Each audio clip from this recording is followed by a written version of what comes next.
Greetings everyone. This is an updated version of my note about IEEE formatting for the ECE 441, 442, and 443 course series.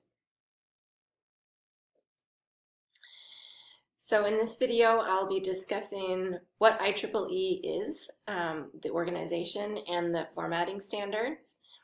I'll be talking specifically about what the formatting standards are. And then I'll be giving you a note about using IEEE guidelines in general. That's for the ECE Senior Capstone course series, but also in general for other courses. And then I'll be speaking specifically about the IEEE guide for the ECE Senior Capstone course series.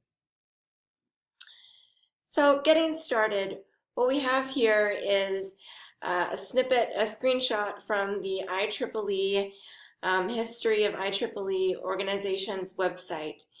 And you might be wondering what IEEE stands for. So you can see here at the bottom of the screen it says IEEE stands for the Institute of Electrical and Electronics Engineers. So that's the full legal name of the organization. Although currently that full name isn't used because IEEE now stands for or encompasses many more professions than electrical engineers. It also encompasses computer scientists, physicists, medical doctors, and the list goes on.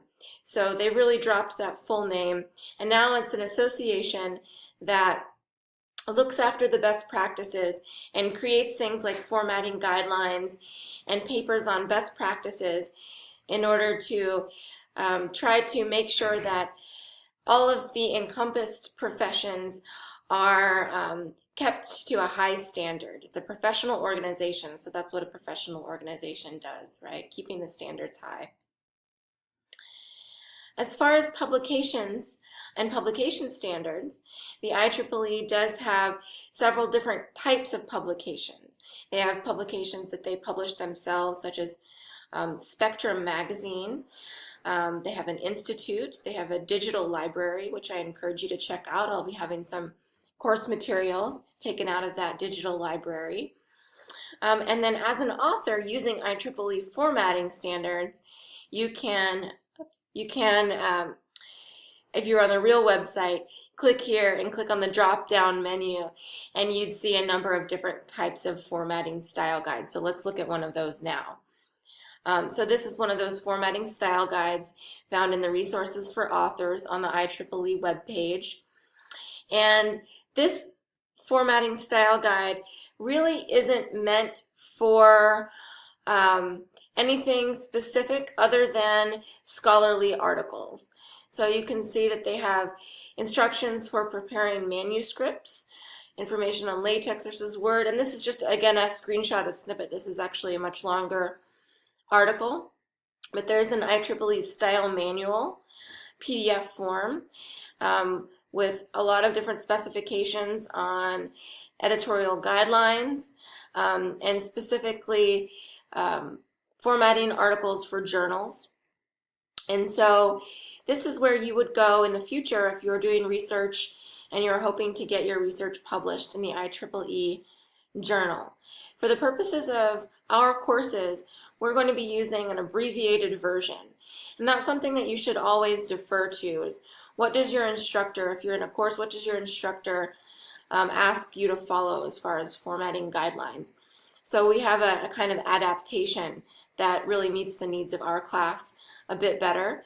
But in the future, again, if you are doing research for a scholarly journal, you'll want to come here and you'll want to use the IEEE style manual for scholarly journals. Okay, specifically for the capstone for ECE, what are we looking at in terms of IEEE formatting? Well, IEEE formatting can be done differently in different ways according to different specifications of different situations. So once again, I want to remind you to match the format in the ways that are practical for the assignment, but always defer to, in this case, us, Dawn and I, and your TAs, your instructors, always defer to what we ask you to do in the assignment. And so that would mean the assignment document and assignment instructions are going to be number one as far as how to format. And then you're going to be looking at the formatting guide that goes for all of the submitted assignments. So this guide is something, again, that we've created specifically for this class. Over here on the right-hand side of the screen, right underneath me, you can see a little cartoon about triangulation. And that's something that we'd like you guys to practice. Triangulation is an idea that is well known to researchers. And this mostly has to do with looking at different types of documents and putting them together and finding the information that's most relevant from all of them and synthesizing that information. So you can see the little cartoon character. It's looking at Apple Maps, Google Maps, Bing Maps. So perhaps he's finding what he needs out of a combination from all of those.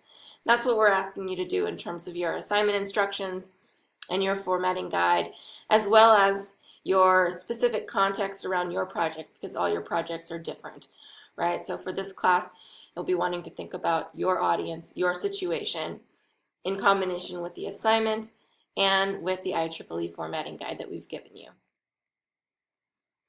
Okay, now I'm going to turn to briefly looking at that formatting guide, specifically for this class. And I'm just going to run through a few of the parts of it. So notice here that up at the top you have the paper title.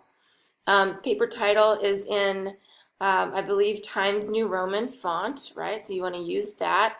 It's a specific font size, so inspect the font size. You can see here, we can go to Home and look at the font size for the title. It's Times New Roman 24. The subtitle is in size 14. Okay, and then you have the author affiliations. You have the author name, first affiliation, which may be Oregon State University because you're a student. Right, contact information, email if desired. These author lines are in 2 columns, and they're centered in the column. Next, you have your abstract.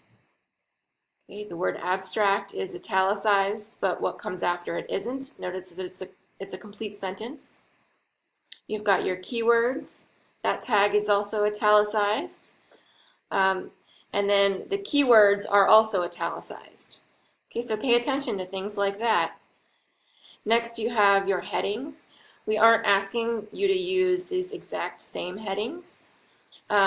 We're asking you to use headings that are both informative and conventional.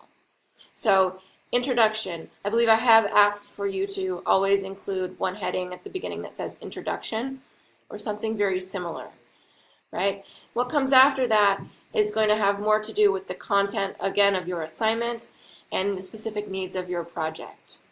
But it should be logically organized. Notice these are in all caps. Font size is 10. You've got paragraphs here. Paragraphs are separated with spaces, okay, between the paragraphs, but they're not double spaced. You have these second level headings with letters beside them, and those are in italics. So that's second level heading or heading 2. Okay. Well, we've done a little bit of revision on this since the last video. So that's why I'd like you to watch this video too. I wanted you to watch this other video because we've actually aligned these correctly. Before they were a little bit skewed. So as you're creating lists, I want you to make sure that your lists are all aligned as in the list style. Okay, so before the style was incorrect, I believe. Okay, notice that you've also got information about the citation format here. And we've also added page numbers because that's helpful for us as your instructors. Okay, we need the page numbers in order to grade your papers more easily. There's also a very specific format for figures. You have a table, you have a table title, you have figure 1, and the caption there. Okay. And then you have your references list here at the bottom and information about the references and how those should be formatted. All right, so that's all the information I have for you on using IEEE format. Please follow the formatting guide carefully, and I look forward to reading your papers.